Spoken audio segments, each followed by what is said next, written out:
Demba jwara çawa ku me texmîn dikir hefteya borî jî me jwara ra gandibû Serokê Amerîkayê Joe Biden ji namzetiya Serokatiya Amerîkayê vekişiye. Hatibû plankirin hilbijartin di meha 11 ya îsal de 2024 de pêk were. Donald Trump namzet bû, Joe Biden namzet bû, lêbelê ji ber sedemên tenduristiyê hem jî temenê wî gelekî bilind e Joe Biden biryar da vekişe. Di derbarê vê de nûçeyek me heye me xwestim ji wara pêşkêş bikim weke deqeya dawî ket Ajansên Navnetê wî çima em jê bê par bimînin û me jî xwestim bi were par vê bikin. Serokê Amerîka û namzetê Partiya Demokrat Joe Biden ji namzetiya Serokatiyê vekişiya. Hatiye plankirin hilbijartin 5 mijdarê yani meha November 2024 were kirin. Joe Biden niha 81 salî biryara xwe bi nameyekî li ser hesabê xwe medyê civakî parve kir. Biden diyar kir ku di nava 3 sal û nîvan de ku wî wekî serok wezîfe kir, li Amerîkayê pêşketinekê pir mezin çêbû û çi govekî din me demokrasiya xwe muhefaza kir, parast.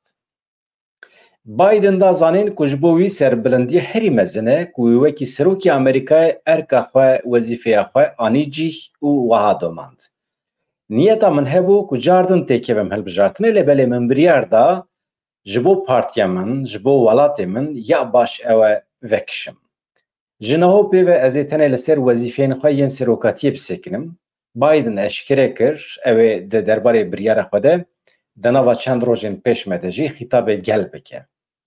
Serokê Amerîkayê Joe Biden piştî ku ji hilbijartinê vekişiya ragihand ew ê alîkara xwe Kamala Harris wekî namzet nîşan bide û ew ê piştgirî bide wê.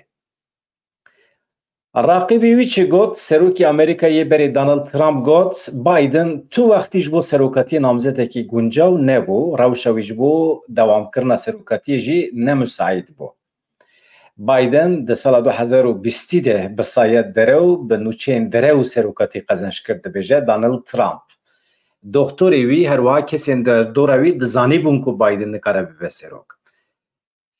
Ev li aliyekî ev daxuyaniya Donald Trump bû, di vê naberê de di nava Partiya Demokratan de raqîbên nû hene wisa xuyaye herçend Kamala Harris weke namzet hatiye pêşniyazkirin ji aliyê Joe Biden ve Partiya Demokrat di nava xwe de dikare namzetê nû jî derxewilê dikare pêşbirik çêbibe di nava wan de yani rekabet. Yani waliyê Kaliforniyayê Gavin Newsom û waliya Michigan Gretchen Whitmer ew jî dikarin xwe weke namzet nîşan bidin lêbelê hê nediyar e.